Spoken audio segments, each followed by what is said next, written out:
Put some coin in your in the Witcher. Something in it, baby. That's the Put song. some coin in your Witcher, Put people. some coin in your Witcher, everybody, okay? That's the actual lyrics. Look them up. We just right. finished the Witcher video game. God, I am tired. The series on Netflix, baby.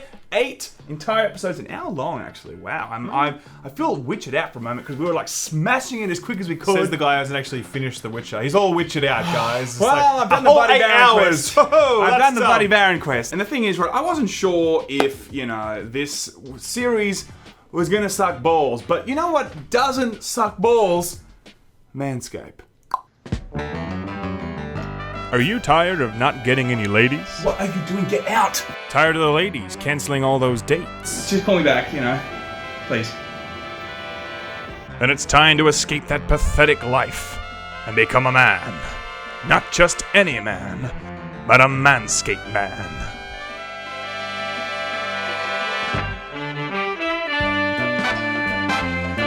The Lawnmower 2.0 is waterproof, built with safe skincare technology, prevents nicks and snags of your junk. Quiet stroke technology, discreet, a quiet trimmer when you trim the balls. You'll be a man's man, a ladies' man, and by God you'll be smart because you're a subscriber and you get 20% off. Everything will change in your life. You'll get a gigantic penis. Gigantic penis, not guaranteed. This really is the perfect gift for that special guy in your life for this holiday season. His balls will thank you.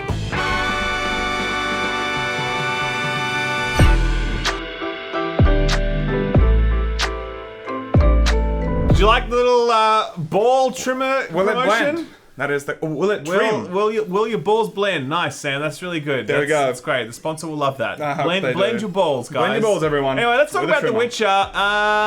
It's a TV show. It's based on the books, okay? It's based on the video game. Let's Ralph, just of be course. clear, and I think this is something. Now, I have not read the books. Sam has not read any books. Full stop. I did read Harry Potter the Philosopher's Stone There once. you go, nice. Okay. And so we can't comment on how true this is to the source material. However, I am informed by Witcher fans that it's very close to the source material. So we are an authority and we're going to review it. The books, the book fans seem to really appreciate how authentic it's been to that. We'll come back to that point later. But obviously, I'm a huge Witcher 3 fan. I'm not going to say that I'm a Witcher 1 and 2 fan because they had some issues, but Witcher 3, obviously, one of the best games ever made. Very excited for this series. Watched it the second it came out, powered through it. I think it's okay, right? I think this is okay. And I would say that I think if it's hard. No, that's not. May I, Sam? May I offer my thoughts? Sam? You may go. Thank you. I would say that if I were not a Witcher fan, I probably would have struggled with this. I probably would have. I think that my commitment to Geralt and that world really kept me pushing through this series. Whereas if I just picked this randomly on Netflix and thought, oh, it's another one of those shows with people with swords, I'd be like, this isn't quite clicking for me, you know? Because I think that there are quite a few things that hold it back. As a fan of The Witcher, I really enjoy it because it's ticking a lot of boxes for me and I see the potential. Yeah. But I think that the shortcomings of it would really make a lot of people bounce off it. Yeah, what I was going to say is it's hard to go blow by blow with each episode. Like, if you really look at it as a whole, you do get to the end of it, you're like, okay, this is on the right track, kind of. Definitely. You know what I mean? Definitely. I'm excited for I think season... it's definitely on the right track. Well, look, I wouldn't rewatch that series, personally, but I'm really excited for season 2. I know that might sound weird, but at the end of the first episode, I'm like, fuck yes, that's so sick. Seeing Geralt do his... not spoilers. So he was just doing his thing, all right? It was really great, but as it progressed, I was getting a little bit disappointed on the script, how quick some of the stuff was happening in terms of the relationships forming, some of the choices. But I think you're right, like me just, fine, I've only jumped in for a small amount of Witcher compared to other people that love the game, but that definitely kept me around. It was definitely the whole Witcher thing, the whole Witcher world, just the nostalgia of remembering playing that game, all that stuff that I was definitely hooked. And yeah, I mean, I think that if people love the game, you're probably going to love this anyway. Do you know what I'm saying? Yeah, I think that's largely true. Look, let's talk about what I think is fantastic. Henry Cavill. Holy shit. He does a lot of things right. He just fucking nails this role. Like, he's just the perfect Geralt. Like, remember that first picture we saw of him like coming out of the darkness? And he like walked towards it, and everyone was like, oh god, that looks so bad. However, he has just nailed this role in terms of the voice. The voice is so does the voice really well. So perfect. Yeah. The physicality, just his sort of expression, and obviously in combat. Like, when you see him in combat, some of the sword fighting he's doing, like, he's trained really hard for this, and it really shows. So, you know, it's just, you know, Henry Cavill's actually a gamer. He actually likes The Witcher. So, like, you can tell that, he like, played Superman 64. That's a real question. Okay? That's true. A very relevant question. But, like, you can tell he's really poured himself into this role, and I just think that from a casting perspective, he fucking nails it. I think when, you know, the internet has this, like, you know, mob mentality, right? And everyone, when we first saw the trailer, was like, that sucks. Yeah. It would take a lot to get everyone back on board. And you're right, like, his performance, everything he did was just more than enough to get everybody on board with this and go, yes, he's so good. And I can't think of anyone else now that would play that. Like, he's just so fucking good at it. Christopher Lambert. Who's Christopher Lambert? The guy from Highlander and Raiden in Mortal Kombat. Oh, yeah! He could do that. Back in his heyday. Yeah. So, Hey, look, I mean, let's talk about the story and the actual... Like, no, let's talk about the characters first. Okay, characters first. Characters first. Okay, I would say Yennefer. What do you think about Yennefer? Probably look, I didn't mind it. Okay, I like the whole story of showing... I really like that. I think that was really cool. I think it's good to see that journey. Her origin story. Yeah, but I feel like when she kind of got all her powers, I'm like, some moments I'm just like, you're being very bratty and like just kind of annoying. It's personally. Annoying whammon, Sam? A very annoying whammon. I actually love the way that this character has been built in terms of like her beginnings, her thirst for power, her sort of like her overall journey, and the way that she's such an almost anti-hero, but not quite. I just think that she is just such a great polarizing force within this cast of characters that bounces off Geralt so much, because obviously he's like, I don't really care about much. I'm just here to like kill monsters and get paid. Yeah. And she's like, I want everything. Do you know what I mean? Like, so fascinating character, I think, in terms of her construction. There's also the Ciri story, which personally I actually really liked. I was really invested in it the whole way through. Yeah, I just think she did a great performance. I liked all the beats. It really built out the story of her character, her family, the world around her, their importance and connection to Geralt. I was just on board for all of it. I was a big fan of the Ciri storyline. I think that Ciri did a great job in terms of the performance. For me, when I finished the whole series, I looked back and I'm like, could we have taken her story out and maybe introduce her later? I know the whole thing about Geralt and Ciri, like, I get that, but I would have much rather maybe see him retracing the steps, and it might have been a bit more of a Yennefer and Geralt story for the season 1, and she's this whole, like, where is she? We don't know where she is she dead? Is she alive? So The Witcher 3. Ultimately, yes, exactly right. I would have liked to see that, because I think it works so well to, like, build her up as this, like, almost mythic character, like, where's she gone? I would have maybe liked to see that.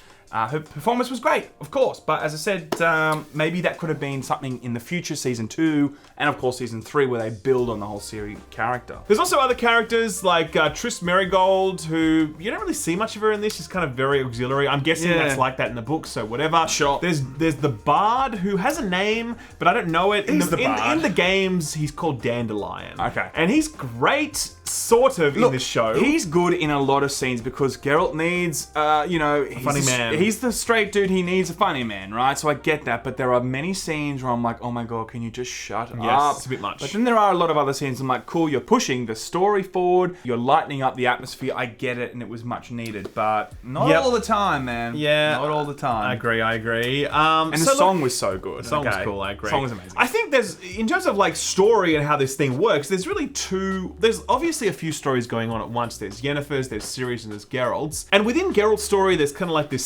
side quest thing going on where, like, you know, obviously he's trying to find Ciri and whatever else, but he's also like, I gotta go kill some monsters for this person and then for that person, and we gotta climb a mountain and kill a monster there. And it's obviously consistent with the book.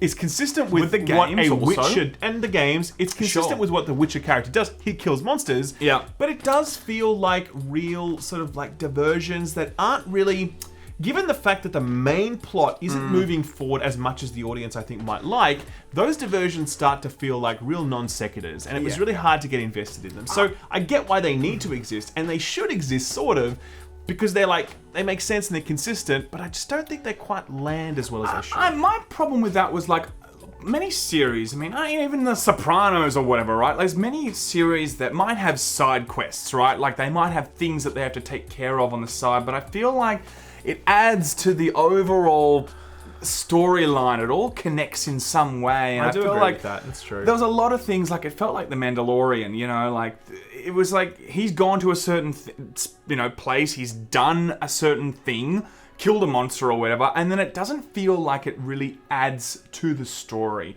It felt very Mandalorian in that way, and I just feel like this is a completely different thing. It's not The Mandalorian. It's like it's about Geralt and Ciri. I want to see every single episode edge closer towards that, you know? Yeah, and I think it's made even worse, like the whole sort of show structure, by their decision to kind of chop and change timelines. Oh my god. So we won't spoil this, but let's just say that there are some really like whiplash-inducing timeline switches that go on during this show, and it's really hard to keep up with. Like it genuinely is. Like I'm really concentrating as I'm watching this, but sometimes I'm like, wait, where are we now? Totally. Like when are we now? What's going on? Who is this guy? And you know what I mean? Like, I thought it was tough. just me. I was like, Yeah, it's tough. I was like, am I missing something here? Yeah, and then yeah. my girlfriend was like, what is going on here? I'm like, I don't know. Like, it was very, very confusing. I thought it maybe was a plot device to show later on how it all made sense. And they tried to arrive there. Yeah. They tried to arrive there, but it didn't give the audience the payoff that I think that I we agree. deserved after 8 hours of television. It you was know just what I mean? very clunky. Like Westworld does a similar thing, and it does it